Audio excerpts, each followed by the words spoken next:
Kapag sumakay po tayo, Yeah. ma'am, nag-travel na po kayo. Bawal po yun. Hindi ko For safety po rin kuya, kasi. kalalabas lang namin dito. Kaya hindi kami makikiusap. Binalik ko na lang po yung driver's Salamat. license. Ay, salamat po. Bayad center nyo na po bayaran.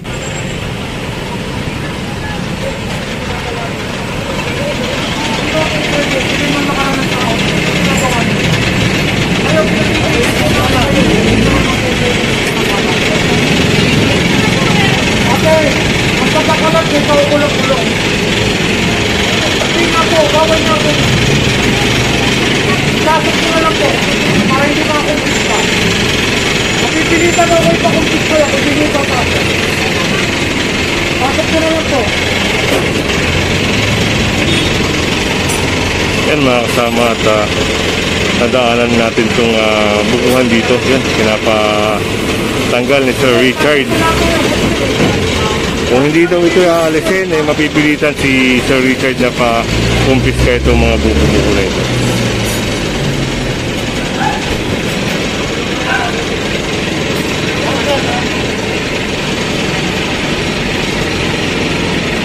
Yan, at tinatanggal na po nila mga kasama.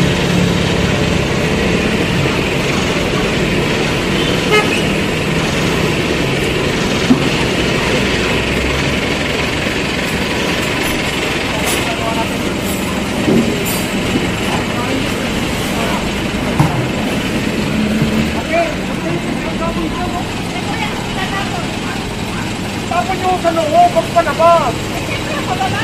Alam mo, kaya pwede kang makulong sa ginagawa mo. Environmental po yan nilalabag ninyo. Huwag kayong mga pinan, tinatama kayo, kasi kami kayo eh. Huwag kayong nagagalit. Sino ba magtatama sa inyo? Sino ang gusto nyo magtama sa inyo? Diba? Ano kayo itatama kung nagagalit kayo?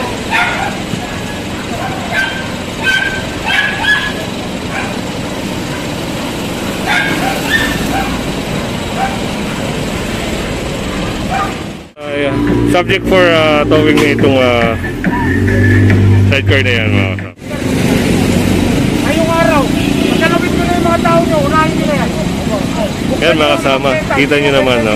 Dito nilagay yung mga graba-graba nila. Kung kayo malitratuan na sumusunod kayo, Ang sabi ni Sir, kung hindi nyo aksyonan yan, papakancel ni Sir yung building permit nitong project na ito. kalahating metro ng bangketa, buksan.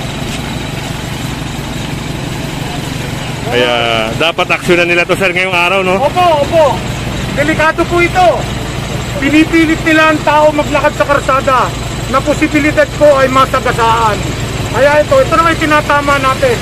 Pero kung hindi po sila susunod, may batas po kasi na pinatutupad din po ang building official ng city.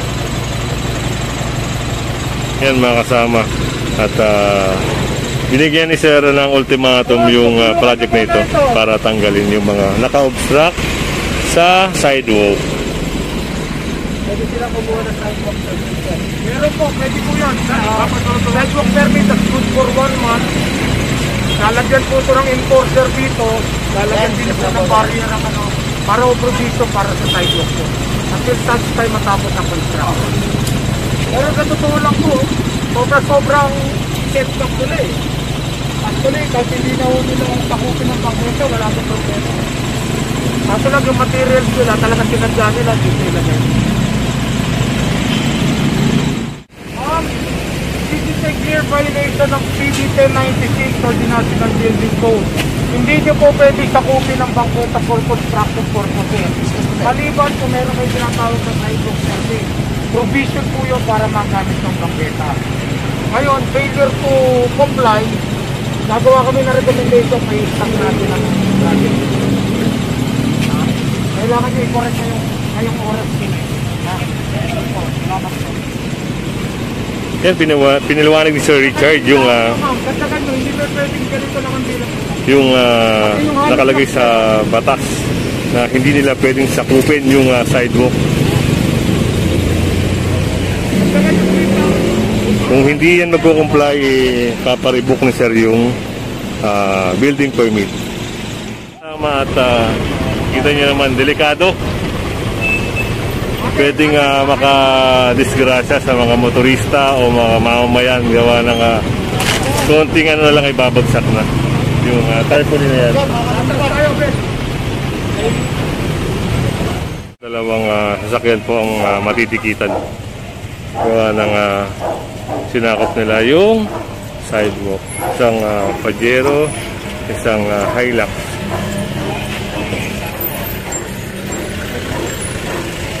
Andito tayo sa General Avenue ng Tandang Sora. Sama natin ang ESCOG at ang Task Force Special Operation ng MMDA. Pero pag wala, hindi po natin pwede i-display ang basura.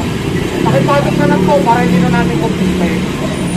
Ayan, pinaliwanagan ni Sir Richard yung mamayan dito, yung studente dito.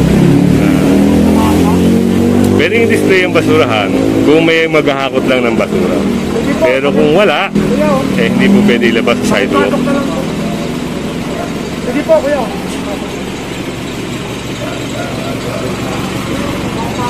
Yan mga kasama at malamang sa malamang matitikitan tong rider na ito. Gawa nang wala siyang crash helmet. 23 na ako. 23 na ba? Baka lang Wala silang crash helmet parehas. dito sa ano eh.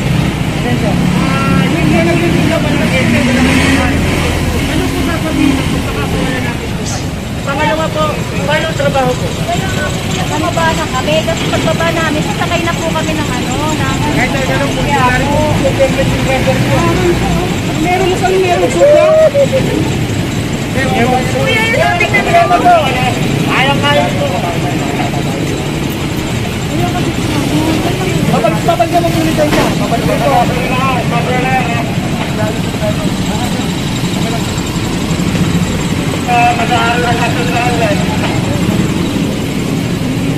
Gabriel, tingnan mo na, pre. Ito kuya, taga-Rian lang ako. Ayan o, taga-Rian. Yan lang naman namin sila. Pero alam naman talaga namin na nag-helmet. Oo, nag-helmet talaga kami kuya. Alam namin po yun. Hindi kami nakalabag sa pagkakasipot lang po namin. Alam naman talaga kuya. Mag-gagin talaga yun kuya.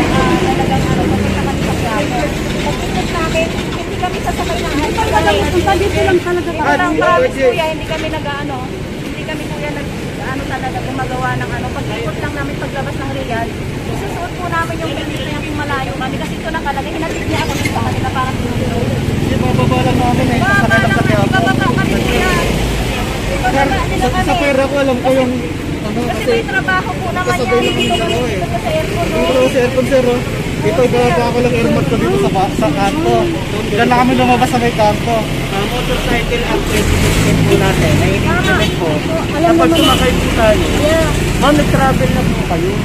Bawal po yun. For safety po rin Kuya, kasi. palalabas lang namin dito. Kuya. Hindi kami makikiusap. Binigay na sa akin yung decision. Binalik ko na lang po yung driver's Salamat. license. Ay, salamat po. Bayad center niyo na po bayaran. Tinigin ako ba to? 128J! Oo naman! Dito naman pala po. Ibabayad naman po talaga license. 128J lang po yan. Kung ano po yung violation nyo po, hindi po ang ibabigay. Hindi namin po babagay. Bayad ka na po sana na. Bayaran mo na lang sa kanila. Ma'am, bayad center po ma'am. Magkano po yung babayaran? Ayan na po ma'am, kahit sa bayad center po. Magkano ba bayaran? Punta na lang po kayo sa bayad center, i-inform nila na po. Makita niyo po yung ticket, hindi nyo alam kung magkano yung babayaran. Pero hindi naman po kami ang gobyerno. Mag-uulat pa po, di ba? Doon na lang po sa bayad center niyo, sir. Bayad center na lang po kayo. Makita niyo yung pagpa-parking ng taxi driver na ito. Sa tingin niyo ba matutuwa kayo? Wala nang tao, iniwan pa rin sa sidewalk. Kaya yan, titikitan po yan. Okay natin. Yun, natikitan na po, natikitan na si Mr. Yan mga kasama at yan, meron na tayong tamataan dito na titikitan. Sir, yung mataba. Ito po yung supervisor namin na yan. Yung nauna sa inyo kanila. Kasi sa kalakado kanina. Pangalan namin. Kasi supervisor namin nasa mudo yun yung radyo. Oo. Siya yata. Kausap ko. Ano po pangalan? Ano po pangalan? Sabi niya, okay na sa kanya. Sabi niya, masarap na naman sa alis. Counter po kasi. Oo nga po. Kaya nga accepted naman namin na balik. Kaya lang po, kalanganin kanina. Kaya pinasarap Ano ko. pangalan ng ano nyo? Kasi Red Gas. ayun ang supervisor namin, iraradyo ko.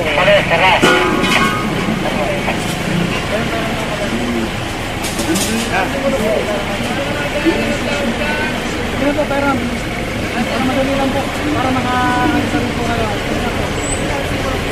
Kami na dapat inalit po na. Sinabihan na pala kayo na nauna. Dapat sinabihan niya umalis kayo. Ayun ang supervisor namin, no? Iraradyo po. Sinabi na pala kayo. Dapat inalit na.